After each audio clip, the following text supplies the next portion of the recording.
درود دوستان، امیدوارم حالتون خوب باشه. من امینم و این اولین ویدئوییه که دارم روی این کانال یوتیوبم براتون میذارم. امیدوارم بتونیم از این طریق اطلاعات خوب و مفیدی رو با هم به اشتراک بذاریم.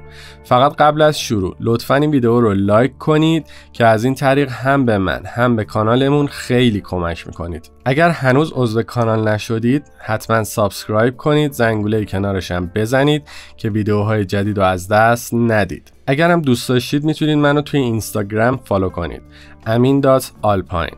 خب بدون معطلی بریم قضیه رو همینجا شروع کنیم.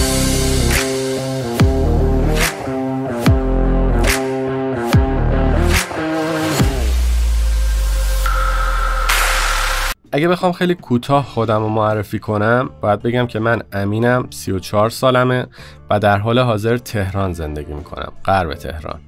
اینجا هم استدیوی شخصی منه چون کارم موزیک، آهنگسازی میکنم و همین الانم ویدیو رو دارم توی استدیوی خودم براتون ضبط میکنم. همونطور که میدونید لایف استایل من ورزشیه، طوری که اگه یه روز ورزش نکنم بدنم ارور میده. رشته های تخصصی من کوهنوردی و اسکیه، در کنار شنا، دو و بدنسازی هم انجام میدم. دوچرخه سواری رو یادم رفت بگم. البته ورزش های دیگرم به صورت تفریحی انجام میدم. اینا رو گفتم که بدونید با وجود این همه فعالیت در طول روز هنوز اضافه وزن زیادی داشتم و دلیلش هم نمیدونستم. فقط میدونستم که این لایف استایل درست نیست، باید یه چیزی اصلاح بشه. تا اینکه تصمیم گرفتم یک بار برای همیشه اطلاعاتمو در مورد رژیم غذایی کامل کنم و لایف استایلمو بر اساس اون تغییر بدم. قبل از هر چیز بگم که من در مدت 6 ماه از وزن 102 کیلوگرم به 78 کیلوگرم رسیدم که این برای من که قدم حدود 180 وزن ایدئالی حساب میشه. البته الان یکم وزنم بیشتره، دلیلش هم براتون توی ویدیوهای بعدی توضیح میدم. حالا میخوام تجربه و اطلاعاتی که در مورد رژیم‌های غذایی به دست آوردم باهاتون به اشتراک بذارم که شما هم بتونید رژیم مناسب خودتون رو پیدا کنید و به وزن ایدئال بدنتون برسید. بر اساس تجربه شخصی خودم اگه بخوام رژیم‌های غذایی رو به گروه‌های مختلف تقسیم کنم به این شکل دسته‌بندی میشن: 1. محدود کردن ساعات مصرف مواد غذایی. 2. محدود کردن نوع مواد غذایی. 3. محدود کردن میزان کالری دریافتی. 4. تغییر در نسبت و تناسب مصرف درشت مغذی‌های غذایی. 5. حذف غذاهای ناسالم از رژیم غذایی. هر کدوم از این رژیم‌های غذایی رو میشه به صورت مجزا یا در ترکیب با هم انجام داد. اینا پایه و اساس همه رژیم‌های غذایی هستن. راجع به تک تک این رژیم‌های غذایی بعداً براتون توضیح میدم تا بتونید خیلی راحت‌تر و بهتر رژیمی که مناسب شماست و به لایف استایلتون بیشتر میخوره انتخاب کنید که مجبور نشید بعد از مدت کوتاهی رهاش کنید و اون رژیم رو عوض کنید و سراغ رژیم‌های دیگه برید. مهمترین چیز که باید بدونید اینه که هدف ما سلامتی و تناسب اندامه، نه صرفاً وزنی که روی ترازو به ما نشون میده.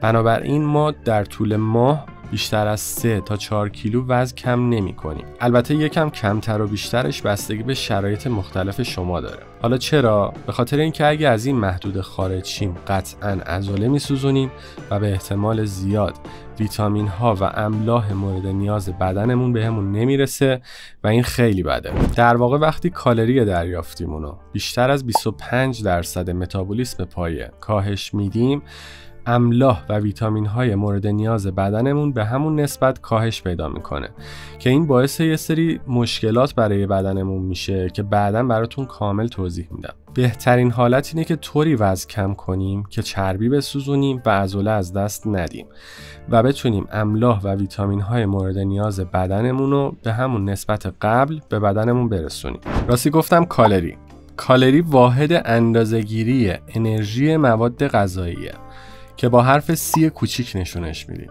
البته این واحد انقدر کوچیکه که ما معمولاً با کیلو کالری سر و کار داریم. کیلو کالری رو با C بزرگ نمایش میدیم. پس اینجا به بعد هر وقت گفتم کالری منظورمون همون کیلو کالریه. بدنمون برای کارهای روزمرهش نیاز به انرژی داره، مثل تنفس، گرم نگه داشتن بدن، هضم غذا، ترشح هورمون‌ها و هزار کار دیگه. به مقدار کالری که در طول روز بدن هر کس نیاز داره که بتونه این کارا رو انجام بده میگیم متابولیسم پایه. اگه بیشتر از این مقدار بخوریم وزنمون میره بالا و اگه کمتر بخوریم وزنمون طبیعتاً میاد پایین. پس در نهایت مقدار کالری که در طول روز میخوریم تعیین میکنه که قراره چاق بشیم یا لاغر. و نکته مهم بعدی اینه که فرقی نداره صبح کالریمون رو مصرف کنیم یا شب. مهم اینه که در طول روز چقدر داریم کالری مصرف میکنیم. پس اولین اقدام مهمی که برای سلامتی و تناسب اندام باید انجام بدیم اینه که متابولیسم پایه بدنمون رو به دست بیاریم که بر اساس اون بتونیم تصمیم بگیریم که چقدر باید در طول روز کالری مصرف کنیم. میتونید در طول روز تمام کالری‌های مصرفیتون رو روی کاغذ بنویسید و محاسبه کنید که البته کار خیلی وقتگیریه و من این کار رو اصلا بهتون پیشنهاد نمی‌کنم. به جاش اپلیکیشن‌های زیادی هستن که برای این کار طراحی شدن و میتونید مقدار مواد غذایی که میل کردید رو داخلش وارد کنید، اونم کالری دریافتیتون رو محاسبه کنه که این خیلی راحت‌تر و بهتره. مثلا اپلیکیشن‌های مانکن و کرفس رو میتونید دانلود کنید و روی گوشی موبایل استفاده کنید. این اپلیکیشن‌ها حتی میتونن متابولیسم پایه شما رو بر اساس سن و قد و وزن و جنسیتتون محاسبه کنن که این خیلی بهتون کمک میکنه. برای این کار فقط لازمه که یه ترازوی گرمی معمولی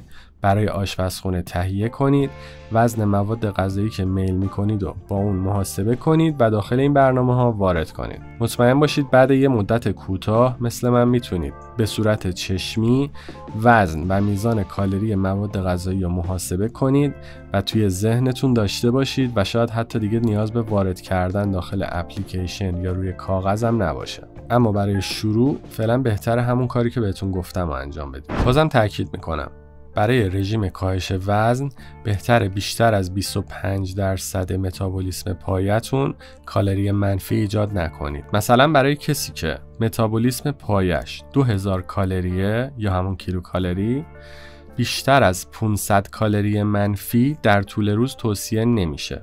یعنی باید حداقل 1500 کالری در روز غذا بخوره. البته رژیم غذایی صرفاً محدود به بحث کالری نمیشه و بسیار موارد دیگه‌ای هم هستن که باید در طول رژیم غذاییتون بهشون توجه کنید. اینا رو بعداً توی ویدیوهای بعدی بهتون توضیح میدم. واسه همین حتما قسمت‌های بعدی این پادکست رو دنبال کنید که میخوام در مورد کالری بیشتر براتون توضیح بدم و کارکرد هورمون‌های بدن رو براتون تشریح کنم. اگه این ویدیو براتون مفید بود لایک فراموش نشه. لطفاً نظر، سوال، کامنت این پایین برام بنویسید. اگه امکانش هست این پادکست رو با دوستاتون به اشتراک بذارید. با این کار کمک بزرگی به این کانال میکنید. و اینکه یادتون نره کانال رو سابسکرایب کنید که از ویدیوهای بعدی با خبر شید. مراقب خودتون خیلی باشید. فعلا.